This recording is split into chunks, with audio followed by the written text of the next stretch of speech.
We gave them something to hope for. That's not hope!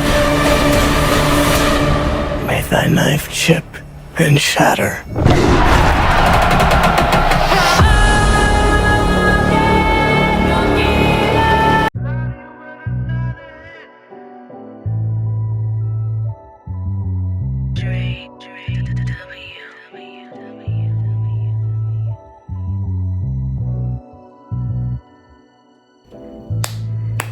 So we finally made it. We finally made it to the long-awaited sequel to Dune Part 1, which is Dune Part 2. It's been a long time coming, and I'm ready. So today I'm going to give you a quick review and a few of my thoughts on Dune Part 2.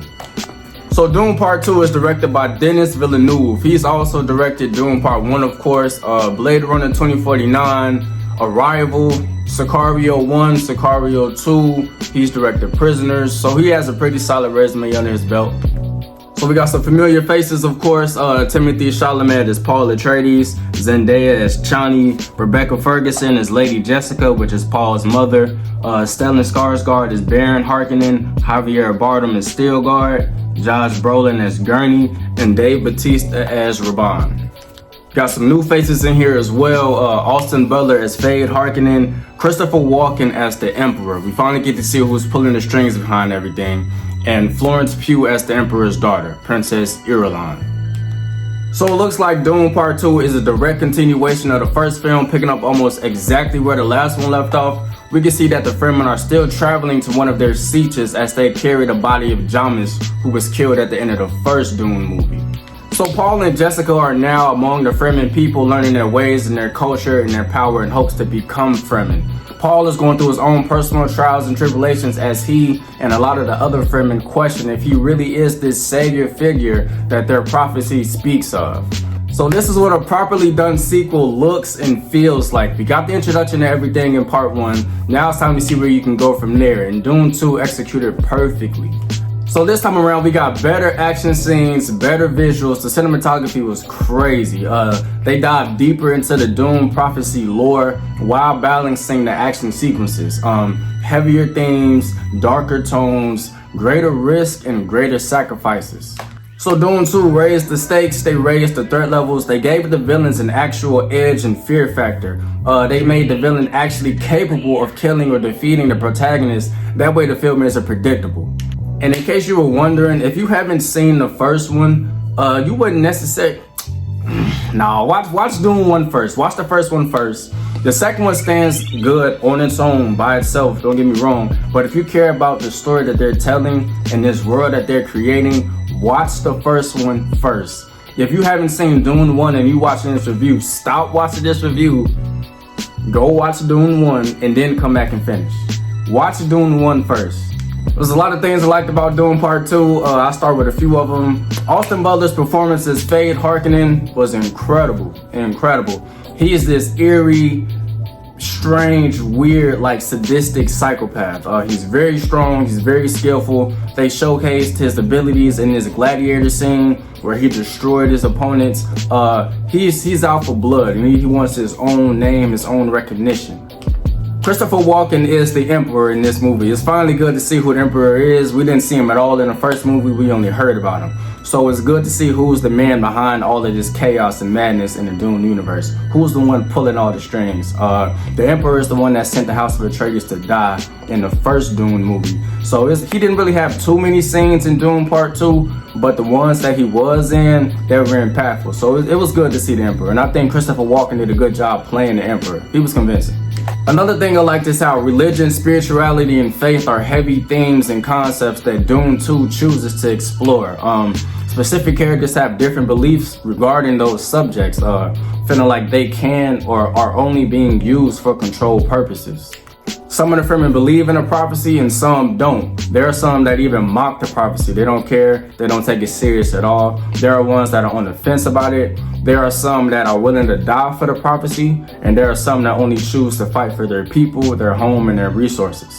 So Javier Bardem's character Stilgar is the complete embodiment of belief. He absolutely believes that Paul Atreides is the one that the prophecy speaks of. He believes he is the savior figure. It's nothing you can tell him at all, like at all. Even when Paul himself doesn't believe that he's the one Stilgar does, like, no matter what. It kind of reminds me how Morpheus believed in Neo, to all my fellow Matrix fans out there. Another thing I thought was cool is how we got to see the Fremen's war tactics and strategies. They really used that desert to their advantage. You can look out in plain sight, see nothing but sand. There's nobody out there. All of a sudden, 30 Fremen start busting out the sand, running towards you. So I thought that was cool. You get to see their weaponry, the blades, the swords, the bazookas that they use. You see them riding the sandworms, using that to their advantage. They take the mountains as cover to protect them, and you also get to see how resourceful they are. They could take the fluids from a dead person, turn it into water that they could use for their soup. So I feel like that was cool.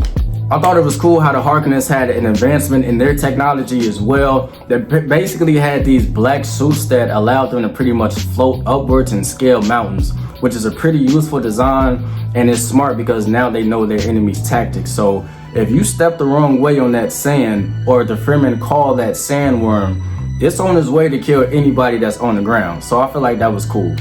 I thought it was cool seeing Paul's character arc throughout the movie, you know, where he started and where he ended up.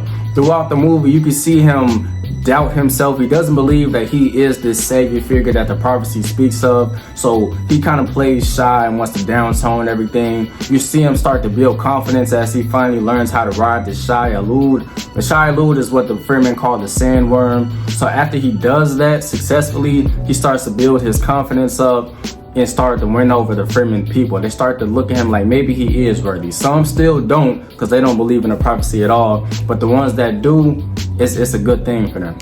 So Paul is learning this new life and is stepping into the role he plays in the prophecy and learning what that really looks like and what sacrifices come with it. Speaking of sacrifices, Timothy and Zendaya's chemistry on screen is incredible. They do a really good job with that. It's real convincing.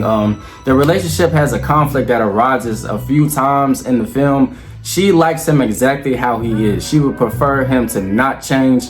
And if he becomes this prophesized leader, you could tell she's not really sure how to feel about that. And on the other hand, Paul is battling between the love of his life and the fate of the universe and that prophecy. Because if that prophecy unfolds, it may bring things that they don't want to happen.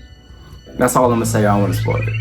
All of the characters in Dune 2 are extremely motivated, purpose-driven, and evolving, tackling themes of power, control, rebirth, free will, nature, politics, religion, spirituality, faith, all of these things. And they show the horrors and the consequences of war and what is to come of the future. Yeah, I feel like Dune 2 was an incredible movie, set the bar pretty high for 2024, and I'm glad it did. Real movies, real stories, real topics, thought-provoking subject matter.